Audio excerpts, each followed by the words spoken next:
लड़की जिसकी उम्र महज 30 साल होती है वो अपने घर परिवार को छोड़कर एक कमरा किराए पर ले लेती है, वहीं पर रहने लगती है और वहीं पर जॉब किया करती है। दोस्तों, जो जॉब से पैसा मिलता है उस पैसे को वो अपने घर वालों को नहीं दिया करती, वहीं पर अच्छे अच्छे कपड़े खरीद लिया करती और जो पैसा उसके बाद बच जाया करता उसकी वो पार्टी किया करती, वो शराब पीने लगती है। दोस्तों, धीरे धीरे करके उसकी आदत इस तरह से ज़्यादा बिगड़ जाती है, अब तो आए दिन उसे शराब की लत लग जाती है। वो शराब पीती, उसे पार्टी करने के लिए चाहिए होता है। दोस्तों, उसकी नौकरी भी चली जाती है। उसके बाद जो उसके दोस्त होते हैं उनके साथ वो मिला करती। दोस्तों, धीरे धीरे इस तरह से आगे समय बीतता है कि वो लड़की कब कब में एक बाजारू लड़की बन जाती है, उसने कभी कल्पना भी नहीं की थी। दोस्तों, फिर उसके जीवन में एक लड़का आता है और वो लड़का उसे 2 दिन के लिए लेकर बाहर जाता है और जब वो लड़का उसके साथ वापस जाने वाला होता है तो वो लड़का उससे कहता है कि मैं तुम्हें अपने साथ रखना चाहता हूँ, तुम्हारे हर खर्चे को उठाऊंगा, तुम्हें अपनी दुल्हन बनाकर अपने घर पर रखूंगा। दोस्तों, उसके बाद 3 महीने तक वो आपस में एक दूसरे के साथ रहते हैं, लेकिन 3 महीने के बाद अचानक होता है वहाँ पर इतना बड़ा कांड।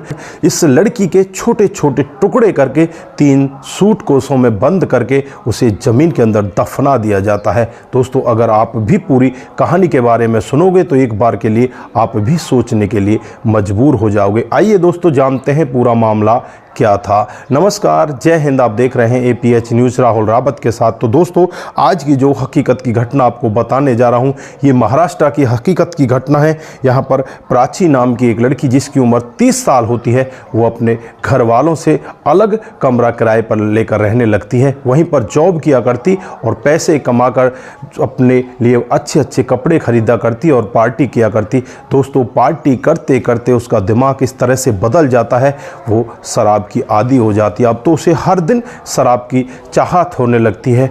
अब उसकी नौकरी भी चली जाती है। दोस्तों, अब वो करे तो क्या करे, वहाँ पर जो भी लड़का उसे मिलता उससे वो वही कहती कि मुझे शराब पिला दीजिए, मुझे पार्टी करा दीजिए, आपको जो मेरे साथ में करना है वो आप कर सकते हैं। दोस्तों, ये पहला दिन इस तरह से उसका बीतता है। उसके बाद हर दिन नए लड़कों के साथ वो पार्टियाँ करती, उनके साथ इसी तरह से वो रातें बिताया करती। दोस्तों, उसकी जो रातें होती हैं अब रंगीन होने लगती हैं।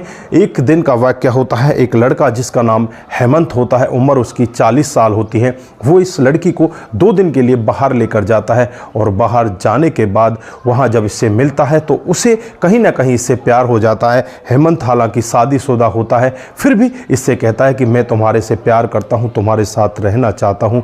यहाँ पर जो प्राची होती है वो भी मान जाती है। फिर ये एक कमरा किराए पर लेकर वहाँ पर रहने लगते हैं। लगभग 3 महीने का समय बीतता है। 3 महीने के बाद एक दिन जब शुक्रवार का दिन होता है, प्राची कहने लगती है कि आज मैं दोस्तों के साथ बाहर जाना चाहती हूँ, लेकिन हेमंत उसे मना कर देता है। प्राची यहाँ पर मानती नहीं, वो कहती है कि ठीक है, अगर तुम मुझे नहीं जाने दोगे तो मैं तुम्हें छोड़कर जा रही हूँ, मैं तुम्हारे साथ नहीं रहना चाहती। दोस्तों, हेमंत को बहुत ज़्यादा गुस्सा आता है। गुस्से में इसका गला दबाने लगता है और तब तक गले को दबा कर रखता है जब तक इसके प्राण नहीं निकल जाते। दोस्तों, वहीं पर तड़पा तड़पा कर इसको मौत के घाट उतार दिया जाता है और उसके बाद जो इन्होंने फ्लैट ले रखा होता है उसका दरवाज़ा बाहर से बंद करके अपने दोस्त के पास पहुंच जाता है। लगभग 2 दिन तक वहीं पर रहता है, लेकिन 2 दिन के बाद उसके दिमाग में आता है कि यहाँ पर तो किसी को बदबू आएगी और इस सब का भंडाफोड़ हो जाएगा, क्यों ना तू इसको यहाँ से हटा दे जिससे किसी को पता ही ना चले। दोस्तों, फिर वो अपने साथ आरी लेकर आता है और आरी से यहाँ पर इस लड़की के छोटे छोटे टुकड़े करता है। पहले हाथों को काटता है, फिर पैरों को काटता है और फिर शरीर के हिस्से छोटे छोटे कर देता है। 3 सूटकेसों में उस डेड बॉडी को बंद कर दिया जाता है। दोस्तों, पहले वाले सूटकेस को तो ये सुबह के टाइम पर लेकर जाता है और बाहर जंगल में जाकर ज़मीन में गड्ढा खोदकर वहाँ पर उसे दफना देता है। दोस्तों, दूसरा जो सूटकेस होता है उसे दोपहर के समय लेकर जाता है और जो तीसरा और आखिरी सूटकेस होता है उसे रात के समय लेकर जाता है। किसी को कानो कान खबर नहीं होती। उन तीनों सूटकेसों को वहाँ पर वो दफन करके आ जाता है। इधर जो यहाँ पर प्राची के घर वाले होते हैं, प्राची को बार बार फ़ोन करने का यत्न करते हैं, प्राची का फ़ोन मिलता ही नहीं कि घर वाले नज़दीकी पुलिस स्टेशन में पहुंच जाते हैं और वहां जाकर प्राची की गुमशुदगी की रिपोर्ट दर्ज कराई जाती है। उसके बाद पुलिस एक्शन में आती है और प्राची के मोबाइल को ट्रेस करती है। ट्रेस करने के बाद जब पता चलता है कि यहाँ पर तो ये हेमंत नाम का लड़का है, इसके साथ बहुत ज़्यादा बातचीत करता है।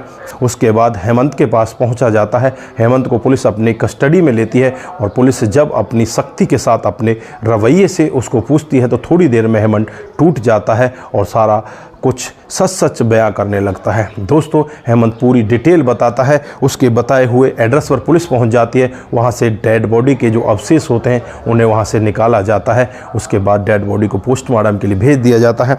हेमंत के खिलाफ तमाम धाराएं लगा दी जाती हैं और उसे जेल के अंदर बंद कर दिया जाता है। जो भी व्यक्ति इस पूरे क्राइम को सुनता है वो इस क्राइम को सुनकर एक बार के लिए सन्न हो जाता है, सोचने के लिए मजबूर हो जाता है कि आखिरकार ऐसा भी किसी के साथ में हो सकता है। तो दोस्तों, इस घटनाक्रम पर आप क्या बोलना चाहते हैं? यहाँ पर क्या प्राची की कमी थी या हेमंत की आपको ज़्यादा कमी दिखाई दे रही है? हेमंत को ऐसा नहीं करना चाहिए था या प्राची को उसके साथ में ऐसा नहीं करना चाहिए था? आपकी जो भी राय है एक बार कमेंट बॉक्स में ज़रूर दीजिएगा। दोस्तों, आज के लिए बस इतना ही। फिर मिलते हैं किसी नए मूड के साथ। तब तक के लिए आप अपना ख्याल रखें, परिवार का ख्याल रखें, सतर्क रहें, सावधान रहें और ऐसे क्राइम को अपने आसपास ना होने दें। नमस्कार, जय हिंद,